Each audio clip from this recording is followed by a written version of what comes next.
Selamat bertemu kembali dalam layanan firman Tuhan melalui voice note untuk hari ini, Kamis, tanggal 11 Agustus 2022. Bagian firman Tuhan sebagai dasar renungan untuk hari ini terdapat dalam Kitab Ibrani pasal yang ke-10, ayat yang ke-26, sampai ayat yang ke-31.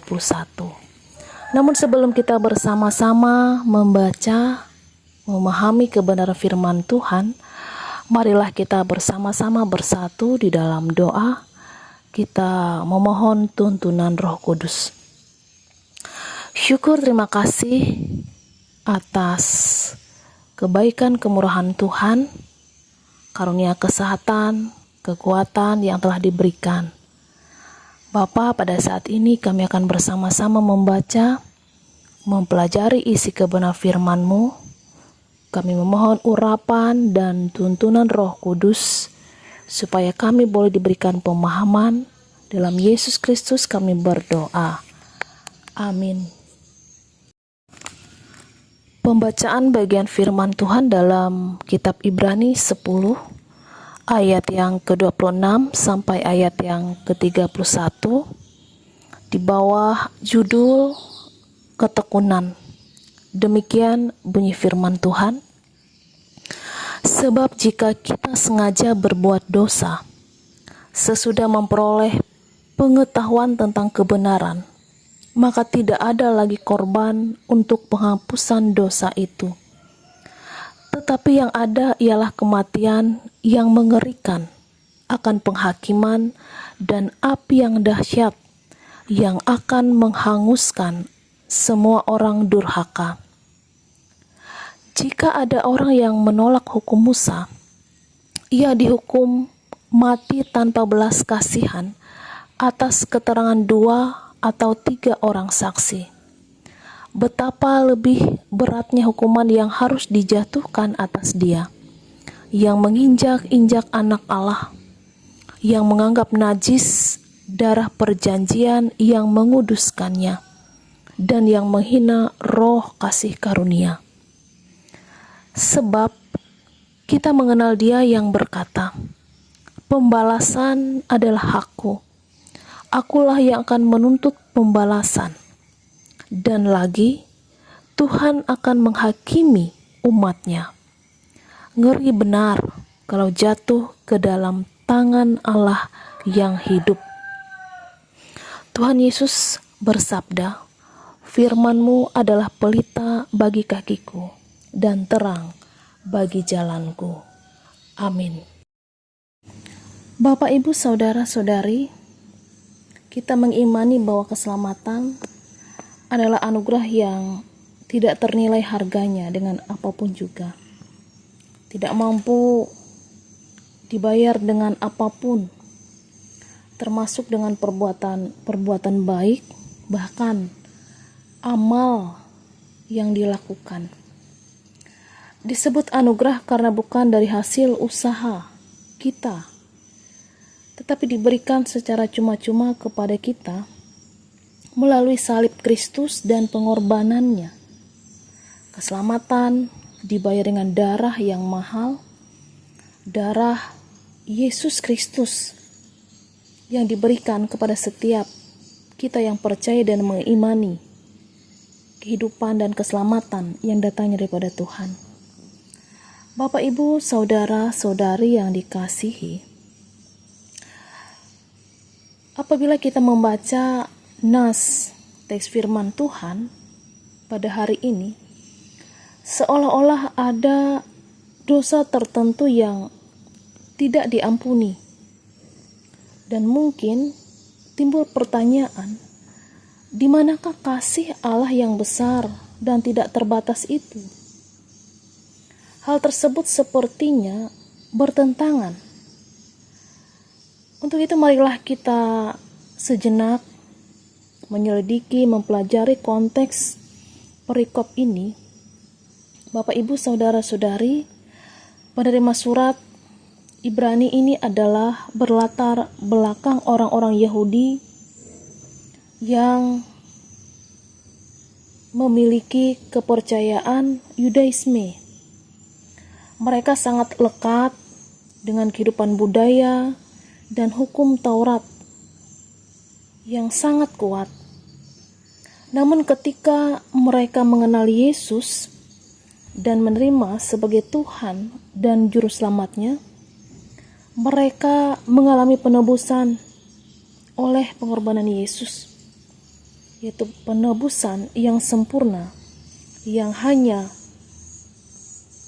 sempurna diberikan kepada setiap orang yang percaya, yang tidak ternilai harganya. Tidak ada pengorbanan lain yang dapat menggantikan nilai dari pengorbanan Yesus ini. Maka pengorbanan Yesus adalah yang terakhir sebagai puncak dari pengorbanan-pengorbanan yang dilaksanakan sebagaimana di dalam perjanjian lama. Bapak, Ibu, saudara-saudara yang terkasih, apa yang bisa kita pelajari di bagian firman Tuhan bagi kita pada saat ini? Penulis dari nas ini menegaskan yang pertama, di dalam Yesus ada penebusan. Pengampunan dosa hanya berlaku bagi mereka yang mau percaya dan mau menerima Yesus sebagai Tuhan dan Juru Selamatnya. Di luar Yesus tidak ada pengampunan dosa. Mereka yang tidak percaya Yesus akan beroleh kematian yang mengerikan, berkenaan dengan penghakiman api neraka. Penulis Ibrani memperingatkan bahwa ketika kita berbuat dosa secara sengaja, maka tidak ada lagi korban untuk penghapusan dosa. Bagi orang yang sengaja berbuat dosa, berlaku penghakiman dan penghukuman Allah.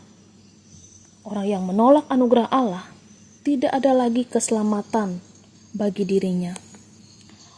Kemudian yang kedua, firman Tuhan ini memberitahukan kepada kita bahwa Allah telah mengampuni segala dosa kita dan mengaruniakan keselamatan secara cuma-cuma bagi setiap orang yang datang dengan tulus kepadanya dan tidak menolak kasih karunia. Oleh karena itu, Bapak, Ibu, saudara-saudari, kita diingatkan untuk menjauhi kehidupan kita dari perbuatan-perbuatan dosa. Kita diingatkan untuk jangan berbuat dosa lagi, karena kita harus menjaga diri kita. Kita berusaha hidup di dalam kekudusan, karena kita menghargai bahwa anugerah Allah itu ada dalam Yesus Kristus. Mari kita jaga hidup kita dalam kekudusan dengan menjauhi apa yang tidak berkenan di hadapan Tuhan. Tuhan Yesus menolong dan memberkati kita sekalian. Amin. Mari kita bersatu dalam doa. Terima kasih Tuhan Yesus, karena oleh belas kasihan-Mu, kami diingatkan, diajarkan untuk menjaga kehidupan kami. Bahkan kami mengimani bahwa oleh kasih karunia kami memperoleh keselamatan. Biarlah Tuhan, janji keselamatan yang boleh kami terima benar-benar boleh kami lakukan. Bahkan kami imani dalam setiap perjalanan kehidupan kami. Terima kasih juga Tuhan, biarlah kami juga memiliki hati yang terus tulus dalam setiap pelayanan, pekerjaan, pengabdian yang telah Tuhan percayakan dalam kehidupan kami. Melalui kemampuan bagi kami untuk menjaga kekudusan hidup kami, menjauhkan hal-hal yang tidak Tuhan kehendaki kami lakukan dan kami kerjakan. Di dalam kerendahan hati kami percaya bahwa kami dimampukan untuk menjadi pelaku-pelaku firman-Mu, menjaga diri kami untuk semakin baik di hadapan Tuhan. Saat ini kami berdoa untuk jemaat di Hingan Tokung. Kami menyerahkan keberadaan warga jemaat kami, Kau boleh memberkati setiap penata layan dalam jemaat ini, dalam setiap program, kegiatan, pelayan, bahkan setiap pekerja yang telah Tuhan tempatkan di jemaat ini, dalam melayani kehidupan warga jemaat. Bahkan seluruh warga jemaat semakin kuat bertumbuh dalam iman dan pengharapan. Mampukanlah mereka untuk terus saling bekerja sama, saling membangun, saling menguatkan. Bahkan dalam seluruh kehidupan mereka, pekerjaan usaha mereka diberikan kelimpahan dan berkat-Mu. Terima kasih Bapa. Kami juga menyerahkan seluruh kehidupan kami sekalian pada hari ini. Dalam setiap tugas, pekerjaan, pelayanan, kiranya Engkau berkenan kami memampukan melakukan itu semua. Terima kasih Bapa, kami percaya bahwa oleh kebaikan-Mu, kehidupan kami menjadi berkat bagi sesama, lebih-lebih bagi Tuhan. Inilah doa ucapan syukur kami kepadamu yang kami serahkan dalam nama Yesus yang mengajarkan kami berdoa. Bapa kami yang di sorga, dikuduskanlah namamu. Datanglah kerajaan-Mu, jadilah kehendak-Mu di bumi seperti sorga. Berikanlah kami pada hari ini makan kami yang secukupnya, dan ampuni kami akan kesalahan kami, seperti kami juga mengampuni orang bersalah kepada kami.